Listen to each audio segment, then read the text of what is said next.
جمعے پڑھانے والا بندہ تھا، بڑا شاندار خطبہ دیتا تھا، امام حسین کیوں نکلے اس کے خلاف؟ سارے خطبے امام حسین کے۔ امام علی مقام ہر جگہ پہ یہ کہتے ہیں کہ چونکہ یزید نمازیں چھوڑ کے پڑھتا ہے، چونکہ میں نے اپنی آنکھوں سے اسے مدینے میں شراب پیتے دیکھا ہے، چونکہ رنڈیوں کا ناچ دیکھتا ہے، مجرا، گندی مووی، مجرے دیکھتا ہے، مجرے،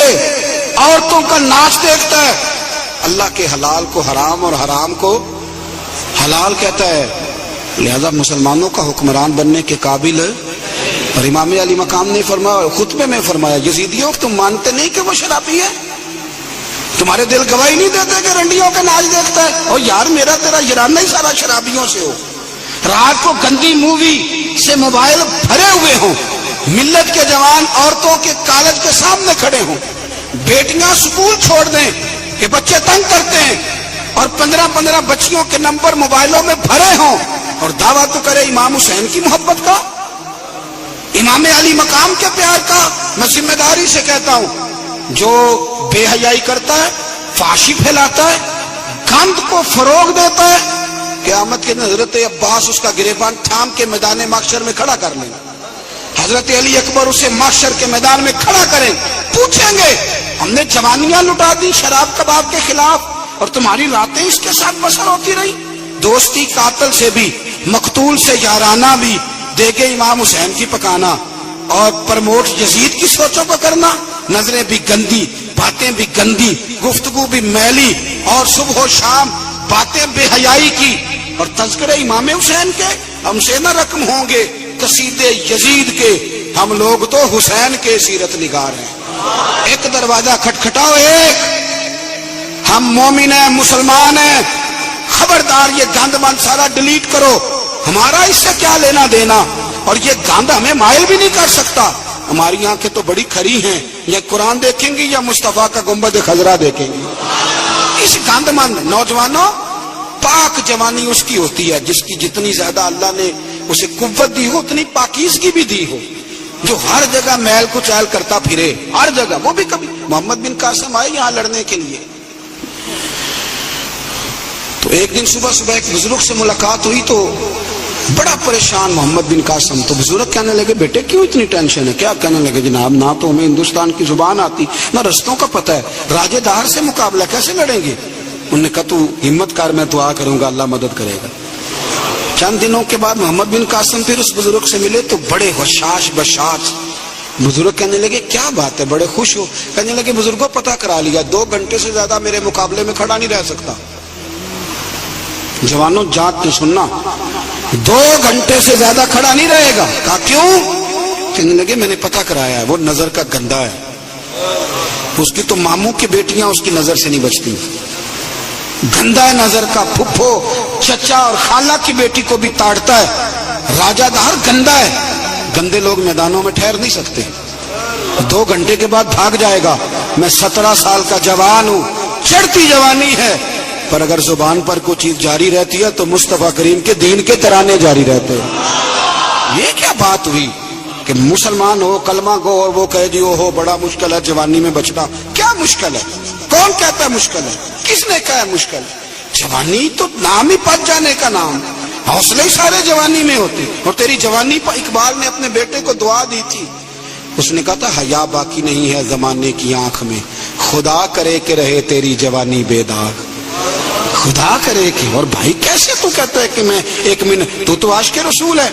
تو عاشق امام حسین ہے، تیرے اوپر کسی غیر کا رنگ چڑھ جائے، وہ کچا رنگ للاری والا جڑا چڑھدا لیندا رہندا، اے عشق تیرے دا رنگ محمد چڑھ جائے پھر نہیں لیندا۔ اس لیے حسین والے بنے، حسین والے، ہر یزیدی کے خلاف لڑنا سیکھیں، بات کرنا سیکھیں۔ چند باتیں عرض کی ہیں، ایک تو سادگی اختیار کریں، دل کی صفائی اختیار کریں، قرآن اور عبادت کی طرف توجہ کریں، اپنے گھروں کو سنواریں، رزق حلال لے کے آئیں۔ اپنی زندگی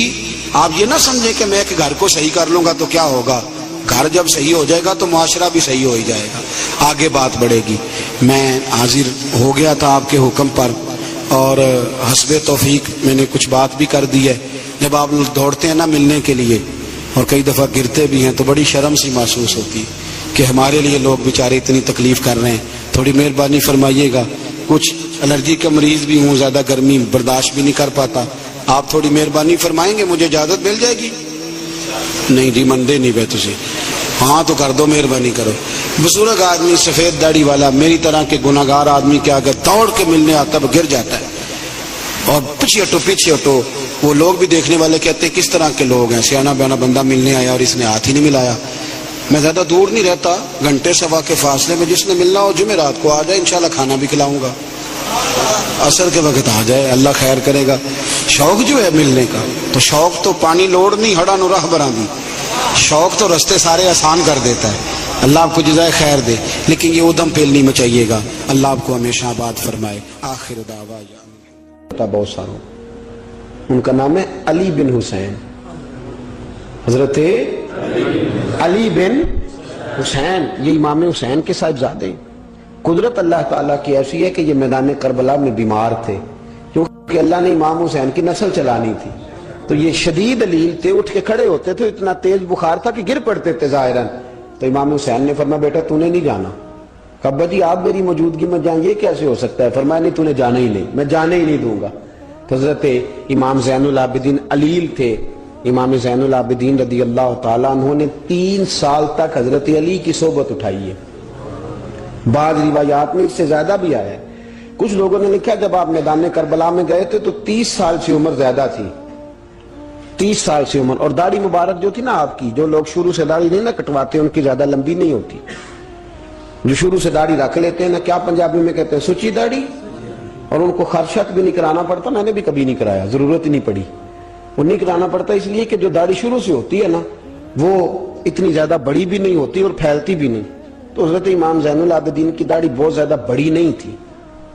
داڑھی مبارک آپ کی ٹھوڑی کے نیچے تھی تو زیادہ بڑی نہیں تھی کیونکہ شروع سے رکھی ہوئی تھی، یہ نہیں کہ کٹو، تو داڑھی ان کی 33 سال عمر مبارک تھی، با اختلاف روایات، کچھ لوگوں نے اس سے کم بھی لکھی ہے۔ 2-4 مہینے کے بعد جب کربلا سے واپس لوٹے تو ساری داڑھی سفید ہو گئی۔ حضرت علی کی ایک زوجہ اس وقت حیات تھی، امام زین العابدین آگے آگے آ رہے تھے گھوڑے پہ، حضرت علی کی زوجہ نے آگے جا کے دیکھا نا، قافلے کا استقبال کرنے گئی، تو امام زین العابدین آگے تھے تو جھٹ سے انہوں نے منہ چھپا لیا، پیچھے ہو گئی اماں جی۔ تو امام زین العابدین فرمانے لگے دادی کا تو پردہ نہیں ہوتا پوتے سے۔ آپ نے کہا انتا زین العابدین، تو زین العابدین ہے، اور تیری ساری داڑھی چند مہینوں میں سفید ہو گئی۔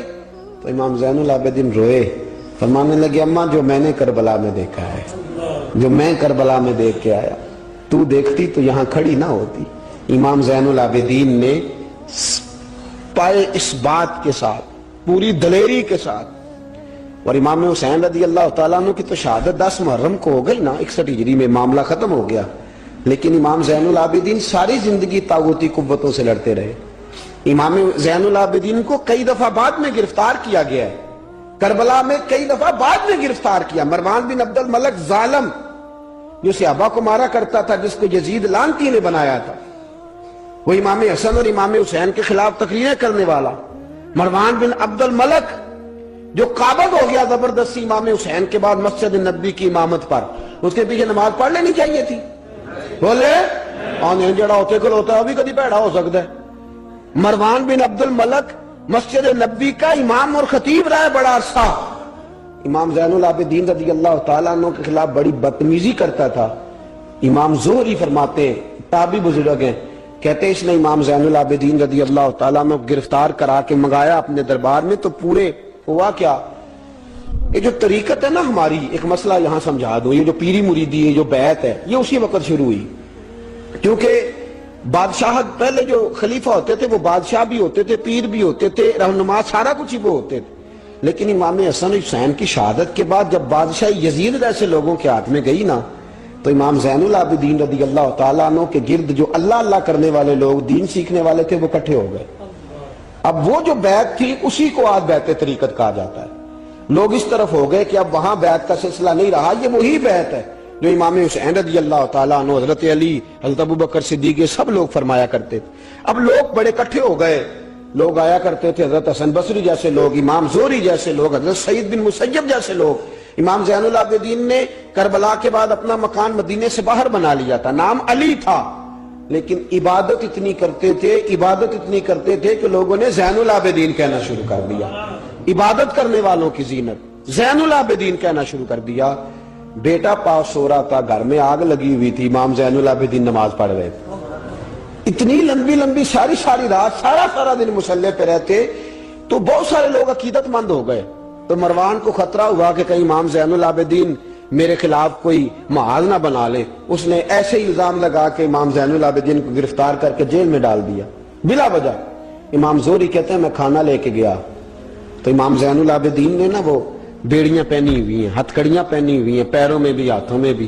تو کہتے ہیں میں نے کہا حضور آپ کتنی تکلیف میں ہیں، یہ لفظ میں نے کہا تو میرے شیخ تھے، استاد تھے، پیر تھے، میں رو پڑا، میں نے کہا حضور آپ کتنی تکلیف میں ہیں، تو کہنے لگے زہری میرا امتحان ہے، مجھے امتحان دینے دے، میرا رب میری آزمائش کر رہا ہے تو مجھے کرنے دے، تجھے کیا تو کیوں روتا ہے؟ تو کہا حضور آپ اتنی تکلیف میں ہیں، فرماتے انہوں نے اللہ اکبر کہہ کے دونوں طرف سے زنجیروں کو پکڑا،